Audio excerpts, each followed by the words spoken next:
के लिए जम्मू से मैं रजत बोरा। आगे बढ़ेंगे और हिमाचल की खबरों का रुख करेंगे। चंडीगढ़ जा रही पंजाब रोडवेज की बस रानीताल के पास हादसे का शिकार हो गई है। ज्वालामुखी से पहले ही बस अनियंत्रित होकर पेड़ से टकरा गई। इस हादसे में 7 यात्री जख्मी हैं।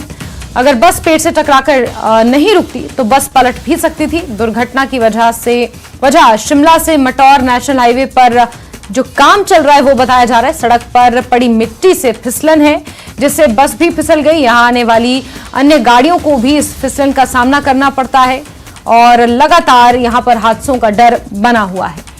तो बड़ी खबर आपको बता रहे हैं, पंजाब रोडवेज की एक बस अनियंत्रित होकर पलट गई है। चंडीगढ़ की ओर ये बस जा रही थी जिस वक्त हादसे का शिकार हुई। ज्वालामुखी के पास बस अनियंत्रित होकर पेड़ से टकरा गई और अगर बस पेड़ से ना टकराती तो कोई बड़ा हादसा हो सकता था, बस पलट सकती थी।